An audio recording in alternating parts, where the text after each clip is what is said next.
Good morning. So, we are going somewhere at iwan itong dalawang doggies right there. And we're currently getting ready because we have to leave at exactly 9:30 and it's currently 8:26 already. Bye-bye guys, we're leaving now. See you on Sunday. May pa si Kuya, iyahatid kami sa airport kasama si Achi. Bye house!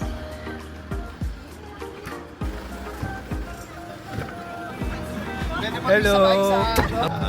Hindi nga si Kuya pala ngayon. Hi! 10 ang Thank window you so much sa pagkakaid.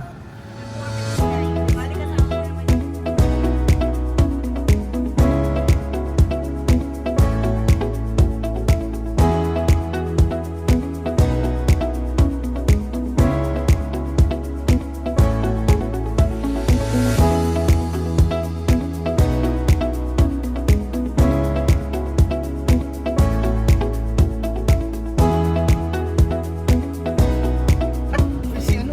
Okay, we're already here sa airport. Parang siya. And Babae. we are about Pero to parang siya, no? Parang nga.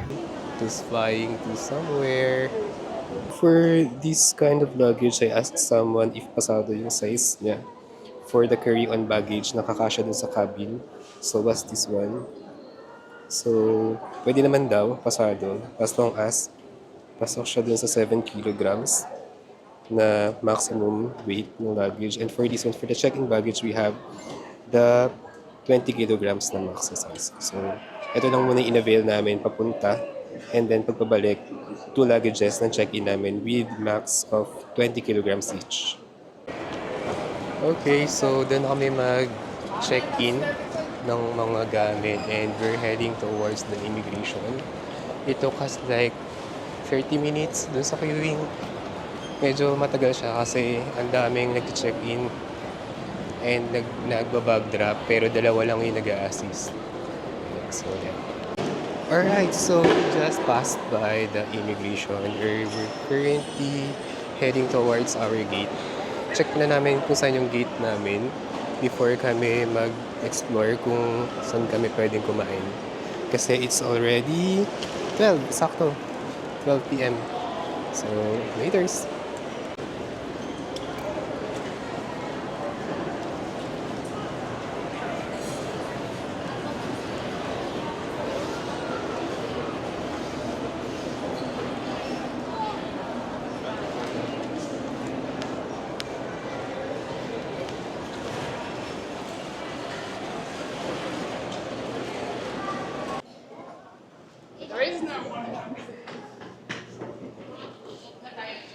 Walking na kami towards the gate. So, ang gate namin is 109. And, eto. So, 101 to 110 dito.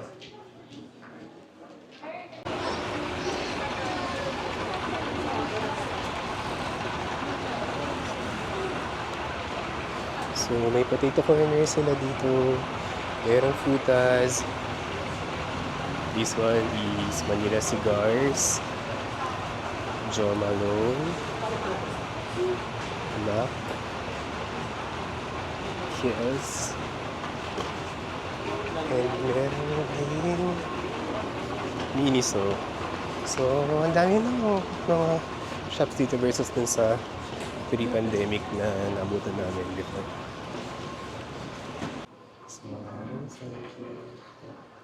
Same price na lahat.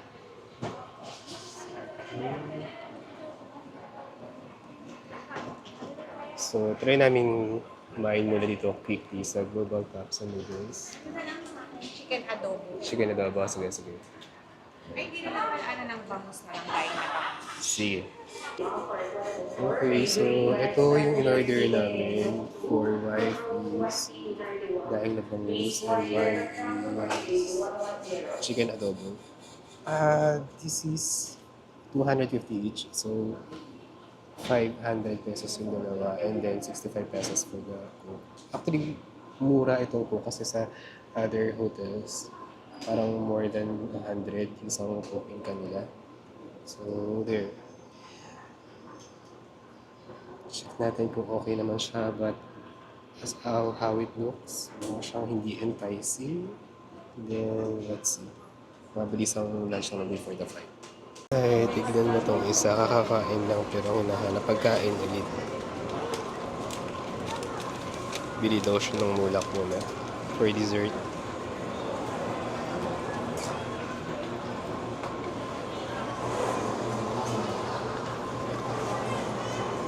Okay. Nagkaroon ng announcement na for those people who have their carry-on luggage, pwedeng isurrender yung luggage later. So instead na ilalagay doon sa cabin, check-in na rin siya with other luggages na check-in na rin. So voluntary lang naman siya, hindi naman siya required. So there, pwedeng ilagay ito. Pero on our case, we're not gonna do that because I have my laptop right here. So okay na ako na yung mag-handle nito. So nag-start ng magtawag ngayon ng mga papasok. So first yung sa boarding group 1.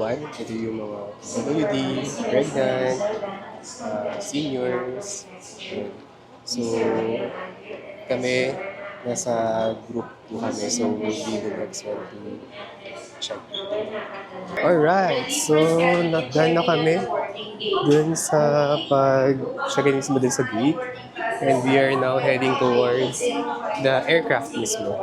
Yeah. So, yung ganitong feeling, no, you're walking, while you're walking this aisle, parang ito na yung feeling na, yes, totoo na to, talagang papalis ka na ng Philippines. There you go. And ito yung airplane namin, Cebu Pacific. So naka-dock na siya dyan. And there.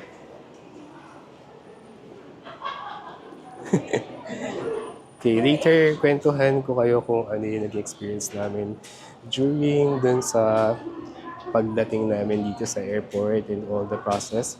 So there are some process na we were expecting to be executed. However, hindi, wala. So, I don't know.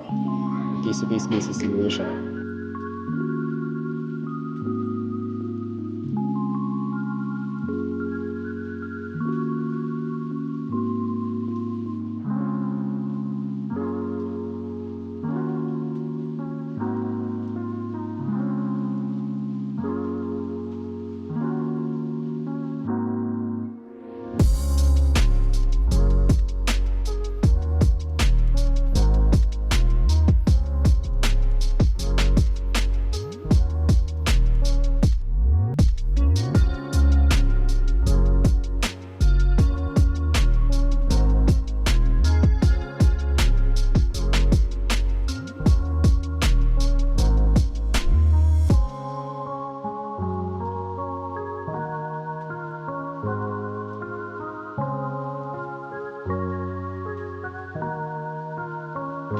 To fasten, push ends together. Tighten seatbelt by pulling loose end. To unfasten, lift top of buckle and pull free end to release. In case of water landing, your life vest is found under your seat. Remove sharp objects from your body. To don, split vest over the head. Take weight around the waist and push end to bone. To tighten. Alright, and we are about to take off. So, right, I'm going to look this for now. Let's see, Singapore.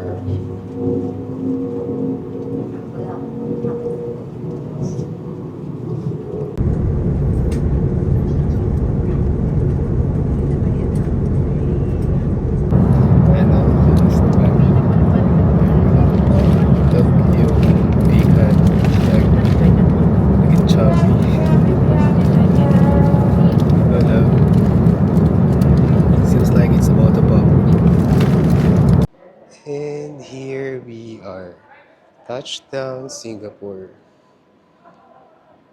Pagkadipin pa lang namin and paglakad namin dito sa saan ito papunta, but as in talagang iba yung feels. And Nag-try din kami ng toilet. Sobrang bango. Talagang trademark ng Singapore yung ganito na sobrang linis, sobrang ganda, and sobrang presentable.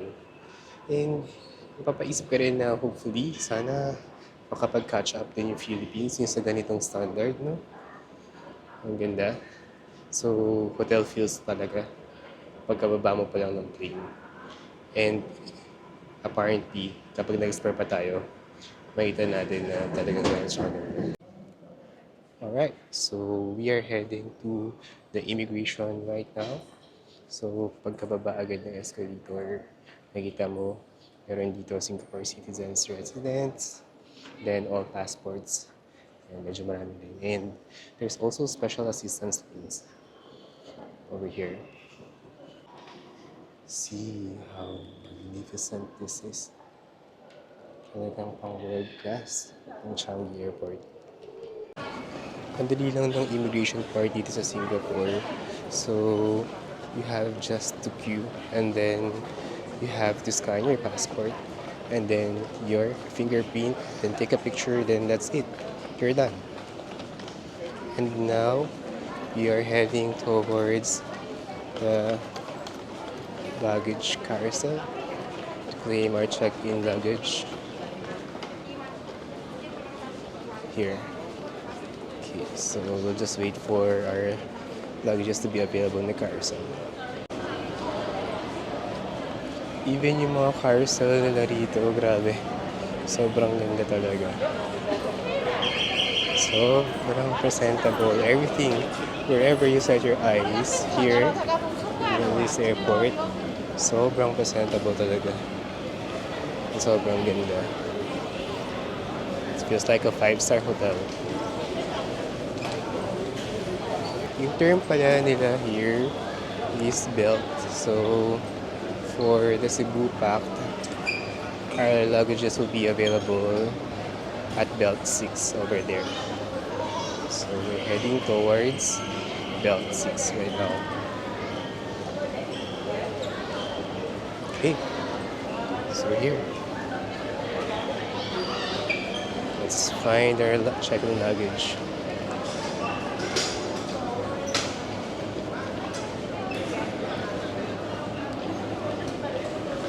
Here.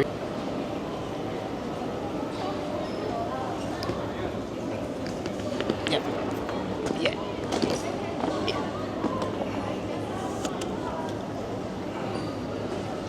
Here we go. So, chill lang muna tayo dito habang waiting for our senior. Medyo napagod din sa biyahe. Medyo matagal din tayo hindi nakabiyahe through plane. Last flight was 2018, 2019. Pero dito rin sa SG. And ang sakit sa ulo. Like right now, tinataka na naman ako ng migraine. Ayan. Siguro gutom lang. Ganda dito sa sa Changi Airport.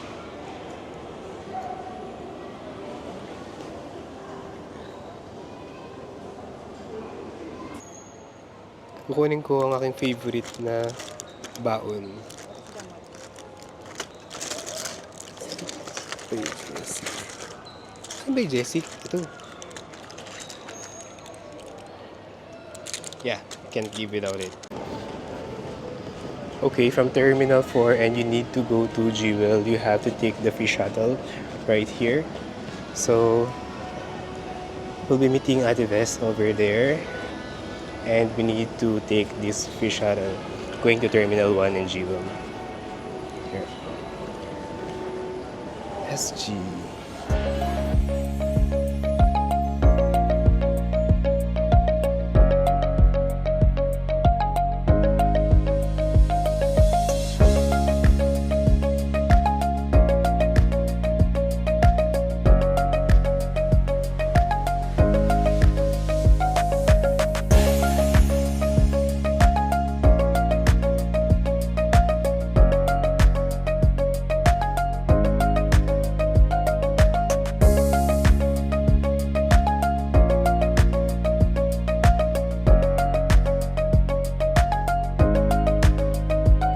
Rain Vortex is the world's tallest indoor waterfall. This majestic attraction transforms into a spectacular light and sound show with special lighting effects. This can be found at the G-Wheel and is accessible through the Changi Airport Terminal 1. The best part of it? It's for free!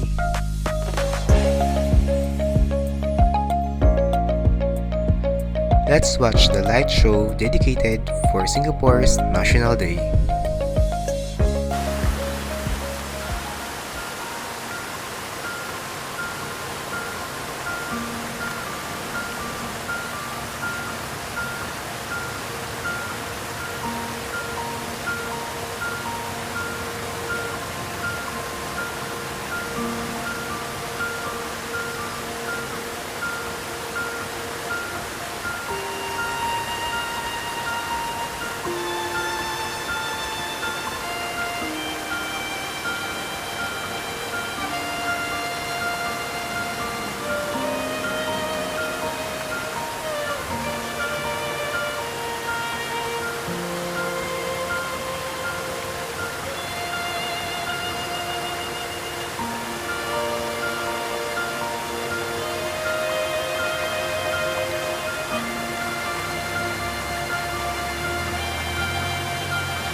We're going to end our vlog here, and on our next episode, we're going to tour you around Universal Studios Singapore. Thanks for watching!